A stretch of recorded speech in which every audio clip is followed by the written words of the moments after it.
Olá pessoal, o Café com TV já está aqui no ar. Eu, Camila Dourado, agradeço pela sua companhia na tela da TV Alterosa. Na edição de hoje vamos mostrar uma dica especial de manejo na cultura do café para garantir a qualidade da produção. Estamos na fase de amostragem foliar, mas muita atenção porque a técnica não substitui a análise do solo. Acordo entre Mercosul e a União Europeia pode trazer mais oportunidade de exportação para o café solúvel e o torrado. Produção mundial de café deve atingir um novo recorde na safra 2025-2026. Relatório americano prevê volume global em mais de 178 milhões de sacas. E o cooperativismo que faz toda a diferença no campo e traz resultados para a região. Café com TV, a notícia na dose certa.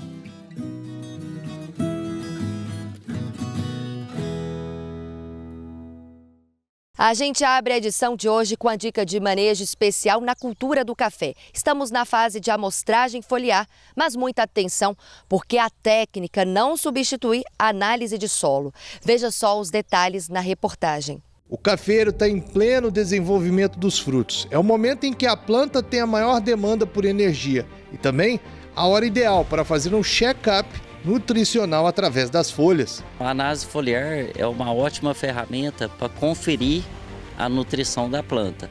Através da análise foliar você consegue identificar se existe alguma deficiência de algum nutriente ou se existe algum nutriente em excesso e faz correções, para atender a nutrição da planta. Então, a análise foliar ela pode ser realizada durante várias épocas do ano, para estar conferindo a nutrição da planta. Essa época que a gente está agora é uma época que a planta está em pleno crescimento, ela está desenvolvendo tanto o fruto quanto a parte foliar, que vai dar frutos na próxima safra. Então é uma hora muito comum, que nós estamos no meio de uma fase de pleno crescimento, que a planta tem uma demanda nutricional muito grande, então essa época é muito comum para estar corrigindo, se precisa aumentar algum nutriente ou diminuir. Mas não é só arrancar folha de qualquer jeito não, tem técnica para o resultado não dar errado. O produtor precisa escolher o mesmo talhão onde faz a análise do solo e seguir um ritual de coleta específico, selecionando as folhas certas, tendo cuidado no transporte. Vai tirar de 30 a 50 folhas, depende do tamanho desse talhão, no terço médio da planta, entre o terceiro e o quarto nó de folha. O importante é tirar essa folha, colocar num saco de papel e levar para o laboratório o mais rápido possível. Se ele não puder levar no mesmo dia, ele pode guardar esse papel com as análises de folha. A gente geralmente usa um papel de pão mesmo. E o ideal é que não demore mais do que 72 horas para encaminhar para o laboratório, mesmo guardado em geladeira. Ainda de acordo com o engenheiro agrônomo da Fundação Procafé, a análise foliar é uma ferramenta muito importante que deve ser utilizada pelos produtores rurais. Identificando problemas, eles conseguem reduzir os custos nas lavouras. É um capricho, que o produtor ele consegue identificar mais rápido se tem algum problema, ou às vezes ele está vendo alguma amarelecimento da planta ou algum sintoma que ele não consegue identificar. Através da análise de folha, ele consegue ter um diagnóstico melhor do que realmente é aquilo. Falando em manejo, agora vamos atualizar as informações do mercado de café na palavra do especialista.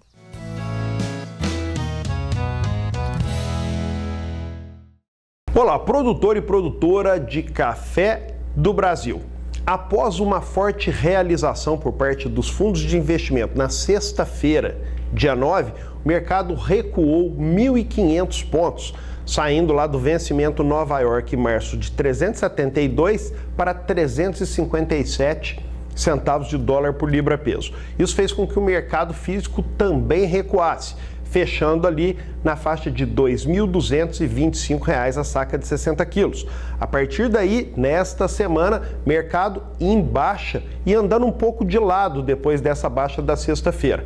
A oscilação da semana ficou entre 360 e 356 centavos de dólar por libra-peso. E isso acabou impactando no preço médio de um tipo 6 bebida dura 86 defeitos, que ficou trabalhando entre R$ 2.200 e R$ 2.220 a saca de 60 quilos, isso com dólar trabalhando aí na faixa de R$ 5,36 e R$ 5,40. Em termos de fundamentos, 4 questões merecem destaque, todos eles fatores baixistas, o que explica um pouco esse movimento que aconteceu a partir da sexta-feira passada, dia 9. A baixa é explicada em parte pelo aumento das exportações de café robusta, principalmente Vietnã, Uganda e Indonésia. Houve também um problema de um aumento do volume de café certificado aí na Bolsa de Nova York, que acaba também sendo um fator baixista. No Brasil, o fato é que houve um aumento do volume de café negociado após o período de recesso de fim de ano. E por fim, uma última notícia que é justamente climática. A perspectiva de um clima mais positivo também atuou pressionando as cotações. Com base nesses 4 fatores, todos eles baixistas, a gente consegue explicar aí este movimento que a partir da sexta-feira, dia 9, fez o mercado recuar, trabalhando ali próximo de R$ 2.200 a saca. Enfim, é isso. Mais uma vez, obrigado. Semana que vem tem mais.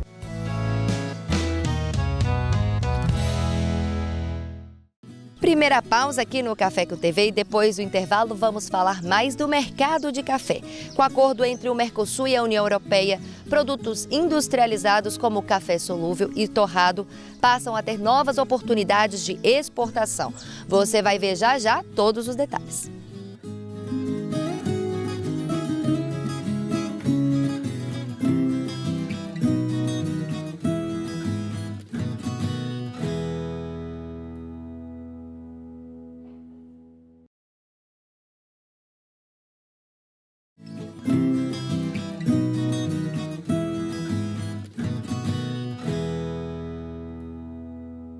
E já estamos aqui de volta. O café brasileiro pode ganhar ainda mais valor lá fora. Com acordo entre Mercosul e União Europeia, produtos industrializados como café solúvel e torrado passam a ter novas oportunidades de exportação.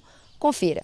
O acordo prevê redução gradual das taxas sobre os cafés solúveis e industrializados brasileiros, até zerar em 4 anos. Existe sim um trabalho muito forte feito pelo Brasil, do lado do Mercosul, e por Alemanha e Espanha, do lado dos europeus. Ou seja, os principais atores dos dois blocos são favoráveis. Temos a rejeição por parte de França, Polônia, Hungria e Irlanda.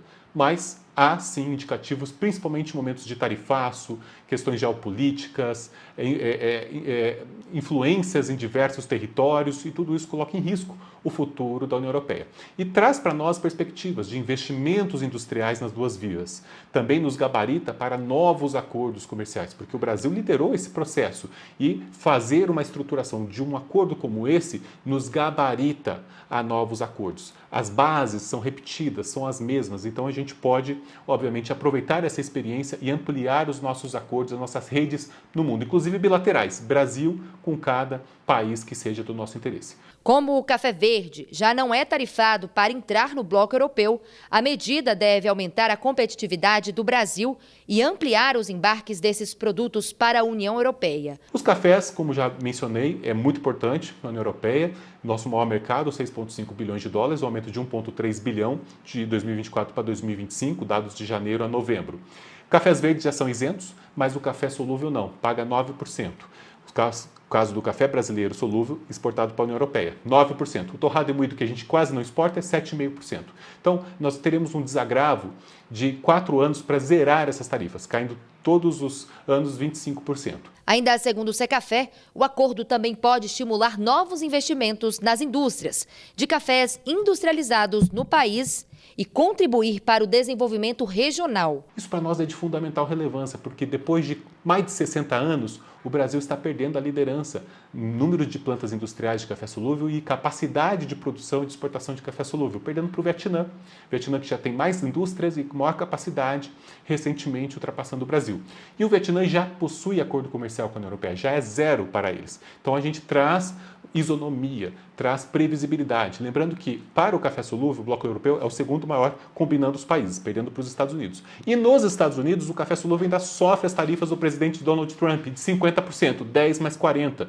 Então, para nós é de fundamental relevância achar alternativas diante do que estamos vivendo para o café solúvel. Estamos trabalhando para que as tarifas também caiam para o café solúvel lá nos Estados Unidos, com a National Coffee Association, os torrefadores, os nossos negociadores brasileiros.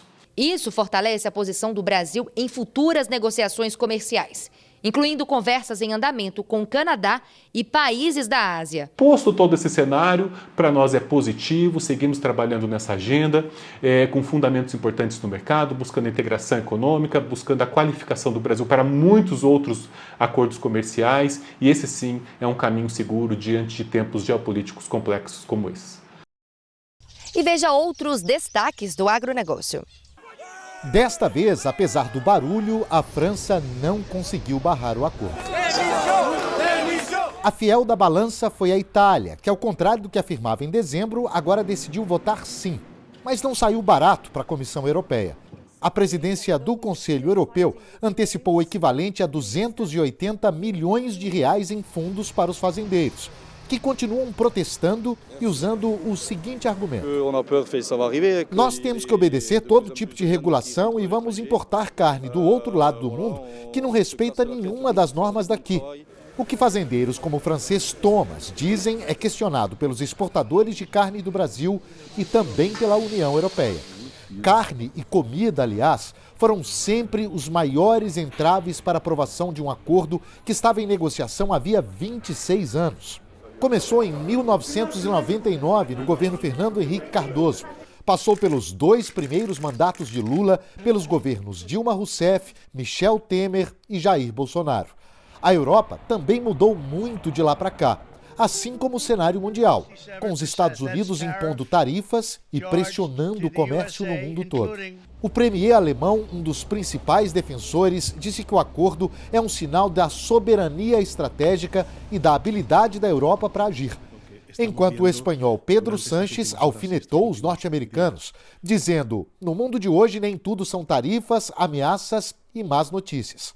Para ser aprovado, o acordo precisava dos votos de 55% dos países do bloco, desde que juntos representassem no mínimo 65% da população da União Europeia.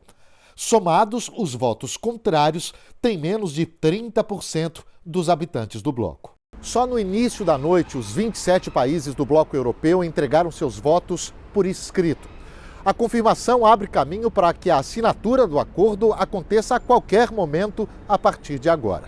O resultado da votação desta sexta já permite que algumas tarifas comecem a ser reduzidas de forma gradual e ainda provisória, para que o acordo comece a valer mesmo ainda há vários obstáculos e muitas ameaças, a maior parte delas com sotaque francês. Tanto o presidente Emmanuel Macron quanto políticos da esquerda e da direita francesa prometem continuar tentando barrar o acordo e até recorrer à Corte de Justiça da União Europeia.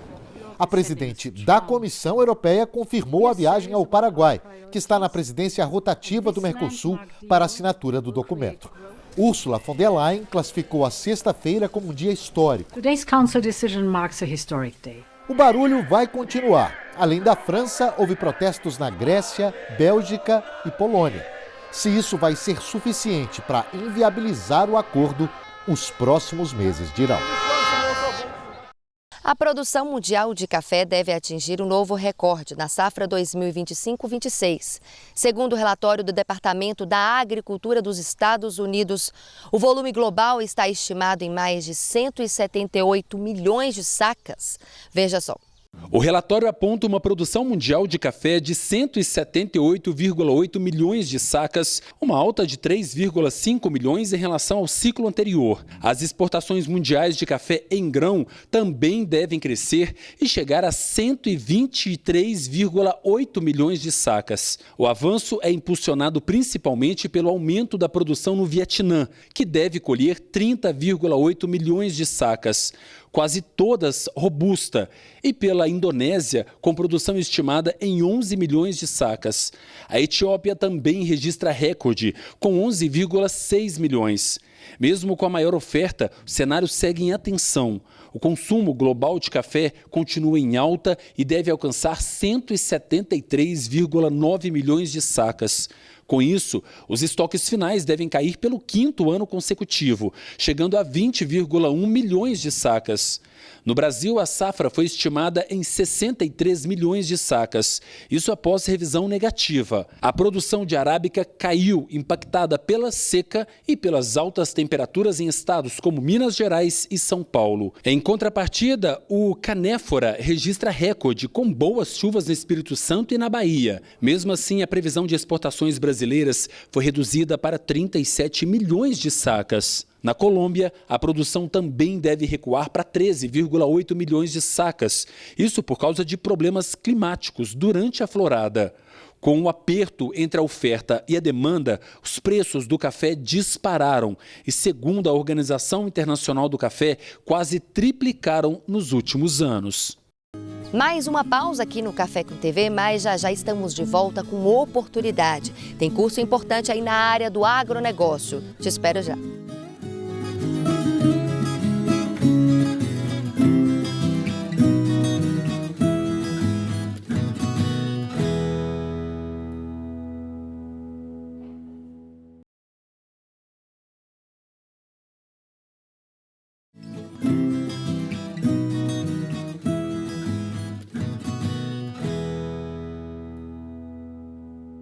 Viu como foi bem rapidinho? Já estamos aqui de volta.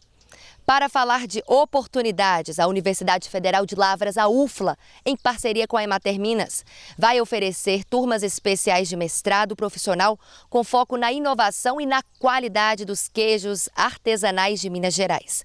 Acompanhe só todos os detalhes. O curso faz parte do programa de pós-graduação em Ciência e Tecnologia da Produção Animal e terá vagas destinadas exclusivamente a profissionais técnicos da Emater. Ao todo, serão ofertadas 30 vagas, distribuídas em 2 turmas com início previsto para os anos de 2026 e 2027. Os candidatos vão passar primeiro por uma pré-seleção interna da Emater e depois pelo processo seletivo regular da UFLA. Minas Gerais possui atualmente 16 regiões oficialmente reconhecidas como produtoras de queijos artesanais, envolvendo cerca de 160 municípios. A grade curricular foi desenvolvida a partir das demandas do campo e abrange todas as etapas da produção, desde a qualidade do leite, nutrição e sanidade do animal, até a gestão da propriedade e boas práticas de fabricação e microbiologia dos queijos. O curso terá formato híbrido com atividades presenciais e remotas. A expectativa é que essa iniciativa fortaleça a produção de queijos artesanais em Minas Gerais, ampliando a qualidade, a segurança e o reconhecimento de um produto que é símbolo da identidade cultural do estado. E agora uma pausa para essa dica especial. O orçamento para 2026 da Empresa Brasileira de Pesquisa Agropecuária, a Embrapa, foi aprovado pelo Congresso Nacional e promete mais recursos para a pecuária. O valor total aprovado é de 4,84 bilhões de reais, um aumento de 3,8% em relação ao orçamento de 2025. O foco dos novos recursos está na pesquisa e inovação agropecuária, para o Programa de Pesquisa e Inovação. O orçamento previsto é de 602,5 milhões de reais. Do total, 410 milhões será destinado a custeio e investimentos diretos na pesquisa agropecuária. O aumento no orçamento traz impactos diretamente nos recursos discricionários da Embrapa, essenciais então para o funcionamento de suas unidades. O novo orçamento possibilita o fortalecimento da capacidade de gerar soluções para a pecuária, abrangendo áreas como genética animal e sistemas produtivos sustentáveis. E a Assembleia Legislativa aprovou o projeto de lei que autoriza o controle populacional do javali europeu e seus cruzamentos, como java-porco, em todo o estado de Minas Gerais. Acompanhe. A Assembleia Legislativa de Minas Gerais aprovou o projeto de lei que autoriza o controle populacional do javali europeu e também dos seus cruzamentos em todo o estado. A proposta autoriza a caça e o uso de armadilhas para reduzir a população de javalis em qualquer época do ano, sem limite de quantidade. Outros métodos para o abate poderão ser usados desde que aprovados pelo Instituto Mineiro de Agropecuária. O animal, que é grande e pode chegar a pesar até 300 quilos, tem trazido transtornos e prejuízos para os produtores, pois se alimentam do plantio e também podem atacar outros animais. Ele ataca principalmente a lavoura de milho, mas já vem causando sérios danos na lavoura de soja, de sorgo, tá? E no HF. O HF que são as hortifruti. Então ele come tudo. Falando especificamente do Triângulo Mineiro e Alto Paranaíba, aqui praticamente houve uma perda no plantio, ou seja, houve um abortamento no plantio de milho de praticamente 50%, porque estavam acabando com a lavoura. Eles comiam 30%, 40%, até 50% da lavoura. O presidente do núcleo do Sindicato dos Produtores Rurais do Triângulo Mineiro conta o que costumavam fazer para conter a população desses animais antes da caça ser legalizada. Olha, anterior o produtor também já podia usar o controlador de forma muito restrita, usava o controlador, usavam armadilhas, usavam foguete para espantar os animais. Agora, a legislação, ela é muito importante porque ela dá segurança para o produtor rural, poder deixar um controlador entrar na sua propriedade. O controlador, ele tem que estar com as suas armas cadastradas no Exército, tem que estar com as licenças do IBAMA. Então facilitou muito para os caçadores também, né, para os controladores. Rafael aponta a importância dessa lei para o controle populacional e o risco sanitário que o animal oferece para o ser humano e também para os rebanhos. A lei em relação ao controle do javali no estado de Minas Gerais é uma lei muito simples, muito objetiva. Faz na prática o controlador e o produtor rural poderem efetivar, realizar o controle de forma clara e rápida, assim como ocorre com outras pragas agrícolas e urbanas. É muito difícil acreditar que nós vamos extinguir ou acabar com essa espécie aqui no nosso estado ou no Brasil, mas é importante que nós possamos reduzir essas populações sempre que possível, o mais rápido possível. O risco sanitário, ou seja, as doenças que os javalis compartilham e que podem vir a afetar a produção e o comércio do gado doméstico, da suinocultura, o risco de alguma doença associada ao javali vir a acontecer com esses outros rebanhos, causando impactos econômicos e sociais gigantescos, é iminente, não só no estado de Minas Gerais, como em todo o Brasil hoje. Osni ainda aponta se o novo projeto de lei será suficiente para garantir que o controle seja feito com segurança e quais são os principais desafios para a implementação prática dessa política. Com segurança, certeza. Agora, que ele vai ser efetivo, que ele vai dar conta de fazer, não vai. Viu? Precisa até falar aqui, essa questão desse projeto, tem que agradecer muito a nossa federação. Eles vêm trabalhando nisso para poder vir esse projeto. E esse projeto ele é de 23, só agora em 25, né, finalzinho do ano de 25, que veio fazer aprovar esse projeto na Assembleia de Minas. Mais um intervalo aqui no Café com TV e daqui a pouco vamos relembrar o caso da onça em Varginha que assustou os moradores e deu no que falar, hein?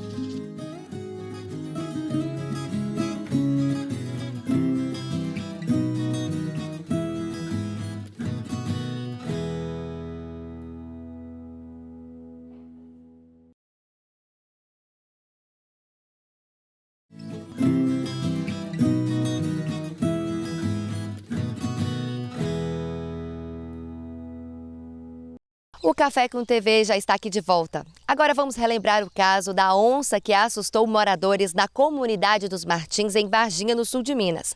Um produtor rural registrou as pegadas do animal pela estrada. Claro que a nossa equipe foi conferir todos os detalhes. As imagens registradas por um morador mostram o momento em que uma onça ronda à frente de uma casa, na zona rural de Varginha. Sob forte chuva, o animal parece iluminado por um relâmpago, observando a movimentação do lado de fora da residência. Daniel estava com a família dentro da casa quando foi surpreendido pelo barulho do portão. Ao verificar, deu de cara com a ilustre visitante. Nós acordamos com a chuva. Aí o menino meu mais novo já acordou. Aí nós levantou para pegar ele, para levar para a cama, para fazer dormir. E escutamos o barulho no portão. No que eu saí na janela, eu xinguei, rateei para ver, foi embora. Fechei a janela, voltou de novo. Aí eu saí na outra janela. No que eu saí na outra janela, demorou um pouquinho, ela já saiu correndo. Aí eu já vi ela dobrando a casa do lado de cá aqui assim. Imagina você dentro de casa com a sua esposa e seus filhos e você ouve este barulho vindo do portão da frente da sua residência. Qualquer pessoa iria imaginar que tinha um bandido tentando invadir a sua casa. Mas aqui, de acordo com Daniel, a ameaça era outra. Era a onça que estava puxando o portão para tentar invadir a casa. Penso que era alguém, né, chegando na casa, mas eu falei, não é possível que alguém vai querer entrar na casa da gente balançando o portão, né? Aí depois que foi puxar na câmera nossa ali, que viu que era uma onça. Na manhã seguinte, Daniel encontrou pegadas da onça em volta da casa. Ele acredita que o animal tenha se aproximado em busca de comida. O susto foi grande e a cena rara gerou preocupação. É capaz de ter vindo sim, procurando comida, né? Como o galinheiro tem choque, as coisas. Eu acho que ela foi atrás do gato, alguma coisa, porque o gato entrou correndo para dentro do cercado e ela foi no portão balançar o portão. O medo ainda piorou depois que a família soube de um caso recente no Mato Grosso do Sul, onde um caseiro foi morto após ser atacado por uma onça, no Pantanal, na cidade de Aquidauana. Segundo a Polícia Ambiental, parte do corpo da vítima foi encontrada com pegadas do felino ao redor. A outra parte foi localizada em uma toca, dentro de uma mata fechada.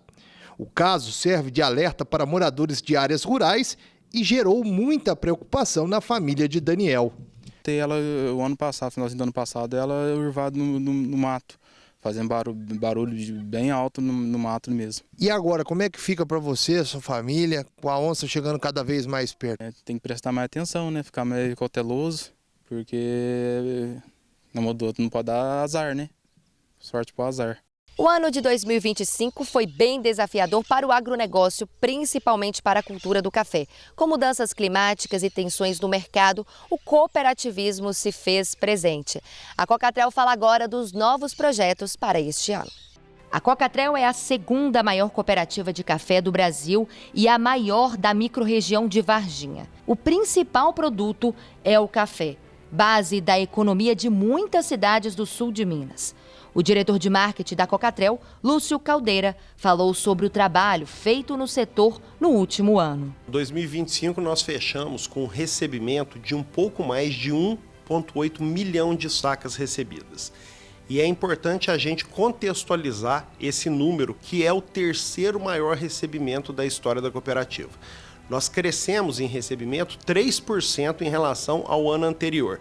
E quando você olha Brasil, o Brasil caiu de 58 milhões de sacas a produção para 56,5.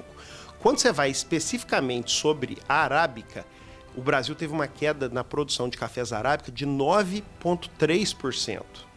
E no caso de arábicas em Minas Gerais, caiu 8%.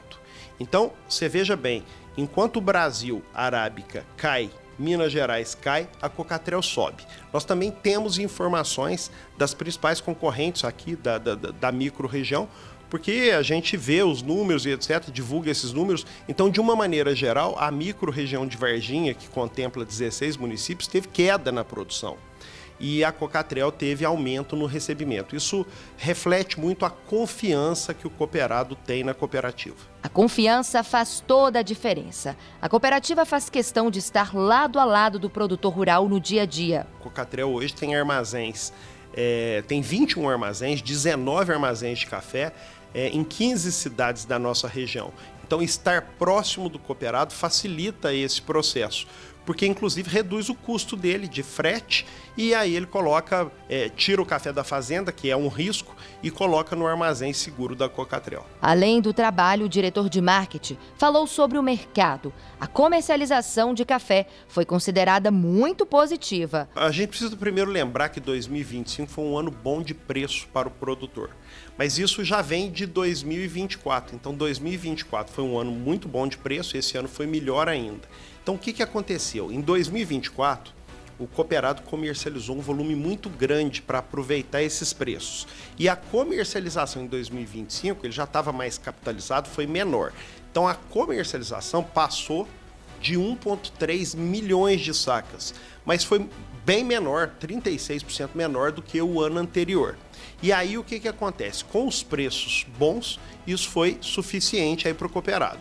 Então o nível de comercialização foi bom, o produtor já tinha aproveitado o preço, aproveitou o preço de novo, então conseguiu vender café com ótimos preços e, portanto, a gente fica feliz que o cooperado aproveitou esses 2 anos de preço alto para dar um fôlego, né, uma regularização financeira para ele enfrentar os anos que vêm aí pela frente. 2025 foi um ano desafiador para a produção, mas a Cocatrel deu todo o suporte que o produtor precisa. A qualidade é muito variável a questão da safra. Esse ano nós tivemos um pouquinho de problema com relação à catação. O percentual de catação menor, que é café de melhor qualidade, diminuiu. Então acabou fazendo com que descolasse a diferença entre preço melhor e preço pior, porque aumentou a oferta de cafés de pior qualidade, com mais percentual de catação. Isso é um fato que, de certa forma, comprometeu um pouco a qualidade. O desempenho nas vendas contribuiu para resultados importantes ao longo do ano, refletindo a força do café produzido na região e o trabalho junto aos cooperados. 2025 foi um ano bom para os cooperados e bom, consequentemente, para a Cocatrel. Se você pegar lá 1,8 milhões de sacas recebidas, mais 1,3, 1,4 milhões de sacas comercializadas, significa que a Cocatrel movimentou 3,2 milhões de sacas. Isso é um volume muito expressivo. Uma coisa que vale a pena a gente também lembrar é que foram rebeneficiados 1,1 milhão de sacas no ano de 2025. E toda vez que a gente prepara mais café, rebeneficia mais café, a gente consegue comercializar esses cafés por tipo, baseado em qualidade da bebida, em tamanho da peneira, em aspecto. Isso agrega valor. A gente consegue vender o café mais caro e repassa isso para o cooperado.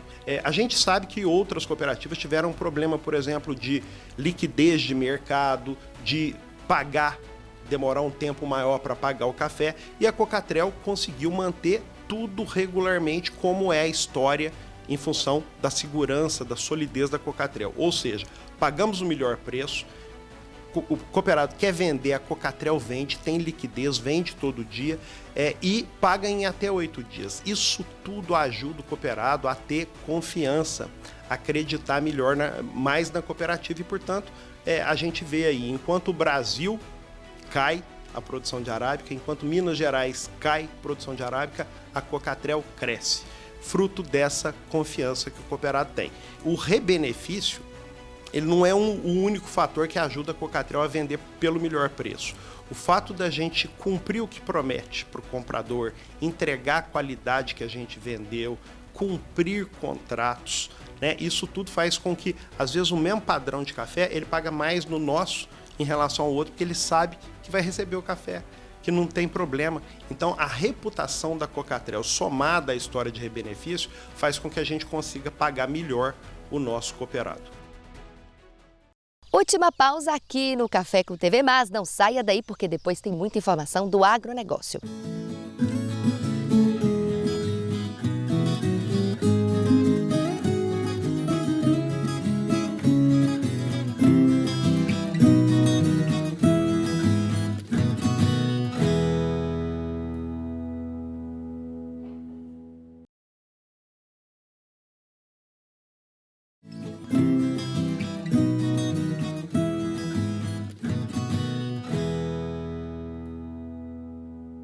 E o Café com TV, que traz as principais notícias do agronegócio, já está aqui de volta. Tradicionais, superiores, gourmet ou especiais. A classificação do café define o padrão da bebida e é essencial para determinar o valor pago ao produtor. No Brasil, esse processo ganhou mais precisão com tecnologias que identificam defeitos e qualidade dos grãos. O Brasil é o maior produtor e exportador de café do mundo, sendo responsável por cerca de 38% da produção global. Todo esse volume passa por um processo que define o tipo de bebida que chega até a mesa dos consumidores. Segundo a ABIC, essa classificação pode indicar os cafés tradicionais, superiores, gourmets ou especiais, cada um com padrões próprios de qualidade. Aqui na Cocacer, 100% dos cafés que entram é classificado, é feito a classificação e a degustação. Então, nesse processo, a gente consegue ver um café que tem um pouco menos de defeito e também uma qualidade de bebida melhor. Então, esse processo que a gente faz ali de torra, classificação, degustação, a gente consegue depois passar para o produtor, fica ali as características do café. Quando o café chega na cooperativa, ele é pesado e descarregado na moega. Depois, o café segue para o armazém, onde são retiradas as amostras que vão para o setor de qualidade. É nessa etapa que a cooperativa define o padrão do lote e informa o produtor. A análise inclui a classificação física, que identifica defeitos, o tamanho dos grãos pela peneira e a avaliação sensorial, que determina aroma, sabor e acidez. A gente primeiramente pesa 100 gramas do café. No caso, esse café aqui representa a quantidade total do lote que está armazenado no armazém, certo? Então a gente vai dar início à classificação. A gente pesou 100 gramas, eu vou jogar aqui na moeda esse café e vou começar a classificar ele aqui na máquina, certo? Primeiro a gente liga a luz, liga a esteira e depois o vibrador, aí ele faz todo esse processo. O que aparece pra gente nesse relatório? Defeitos totais, o que sai de defeito primário, que é preto, verde e ardido, defeitos secundários, que é quebrado, concha, defeito um pouco mais leve, matéria estranha, isso é muito importante também, a matéria estranha, quantidade de sementes, aqui é todas as sementes que passaram na esteira, então aqui ela me dá também a quantidade de cada peneira que tem nesse lote. Aqui é um lote que tem 34% de peneira 17 acima, 20% de peneira 16 e assim por diante. Então ele me dá todo o relatório aqui que eu quero para estar apresentando a classificação para o produtor. A classificação do café ficou mais moderna na cooperativa com o uso de inteligência artificial. O sistema analisa centenas de fotos dos grãos e identifica defeitos como grãos pretos, ardidos ou brocados para montar um relatório completo de qualidade. A tecnologia ajuda o produtor a entender a origem dos problemas e ajustar na fazenda. É retirada uma foto, a gente vai estar introduzindo aqui a inteligência artificial, que essa inteligência vai nos permitir ver o que é um café bom e o que é um café com defeito. Então, sendo assim, no final da classificação, onde a gente contabiliza a catação desse café.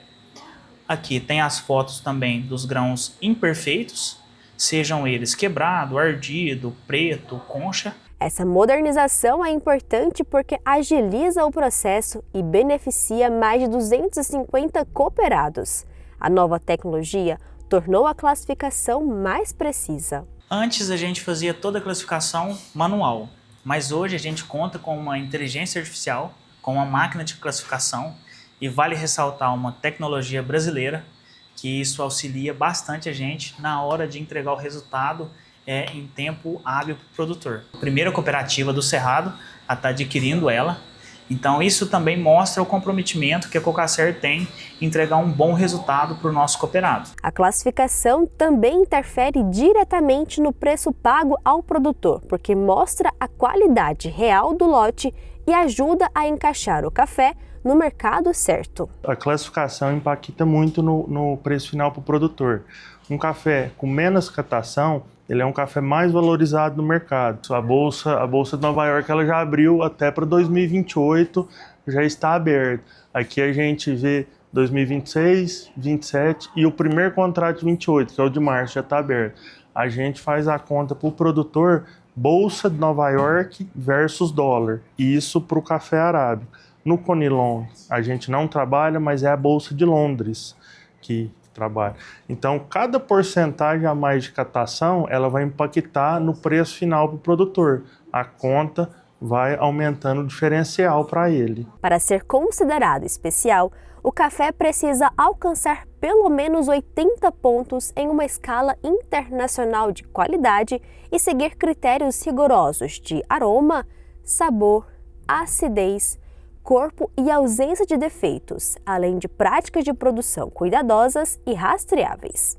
Depois de passar pela classificação na cooperativa, o café segue para uma nova etapa, que é a torrefação, onde o café é torrado e realçado o aroma, o sabor e as características que definem a bebida que chega até a xícara do consumidor.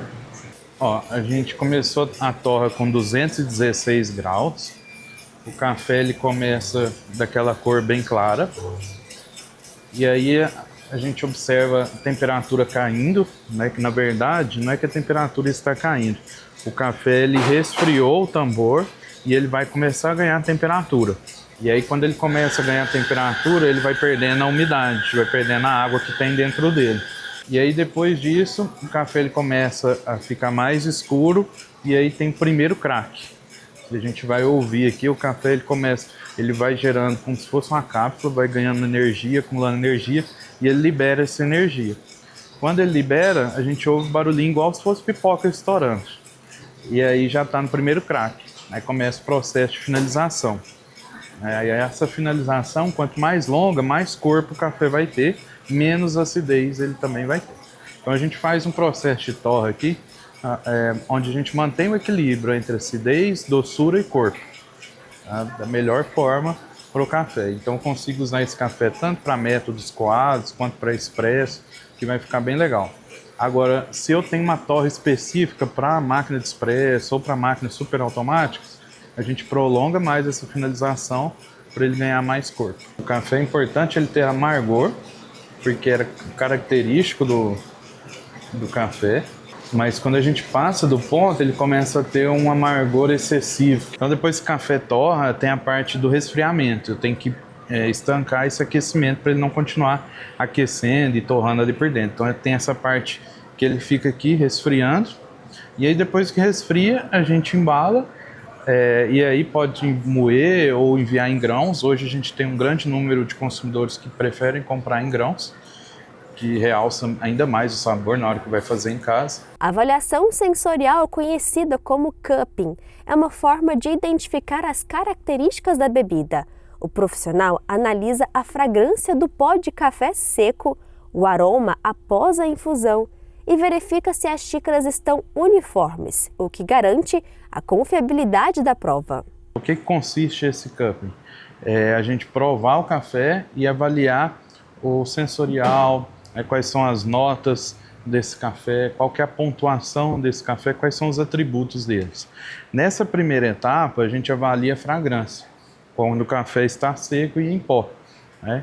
Hoje eu tenho a formação de Q Grader, e o Q Grader é quem é o responsável por avaliar e definir essas notas sensoriais do café. Quanto melhor a qualidade, mais alta é essa pontuação, e no final a gente tem uma somatória onde a gente coloca tudo via aplicativo e sai o valor final da pontuação desse café. Na etapa de prova, o café é avaliado em sabor, doçura, acidez, corpo e retrogosto. Aí depois dessa etapa a gente vai colocar água no café, esperar 4 minutos, vai se formar uma crosta e aí a gente vai avaliar o aroma, né, que é quando o pó está molhado. E depois que a gente avalia o aroma e a fragrância, a gente quebra essa crosta e aí a gente vai esperar esfriar um pouquinho para começar a provar e avaliar o sabor.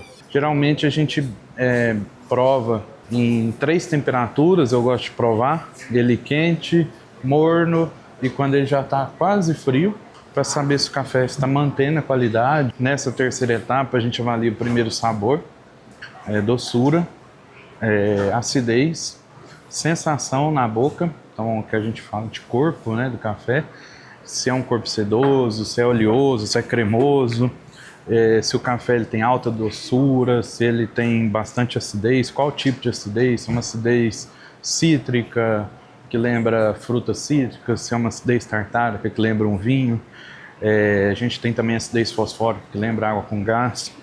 E além disso, nós também avaliamos o retrogosto, então aquele sabor que fica depois que a gente bebe. Quanto melhor o retrogosto, mais dá vontade da gente beber café. E depois da prova, é hora de dar a nota final ao café. Então, depois do cupping realizado, a gente provou o café, a gente coloca as pontuações nessa calculadora, que é da SCA, né? Então, a gente avalia aqui a fragrância. Aqui nós temos a escala, né? Vai de 1, que é extremamente baixa, a extremamente alta. Então, 7 aqui é uma moderadamente alta. A fragrância, o aroma, o sabor. Depois tem o aftertaste, que é o retrogosto. O retrogosto dele não é tão prolongado. Então coloquei aquele que ele não é nem bom nem ruim. A acidez, uma acidez boa, brilhante. Ele tem alta doçura. E a sensação na boca é uma sensação média, prazerosa. E aqui a nota média, né? Coloquei ali 6. E aí deu uma pontuação total de 87 pontos.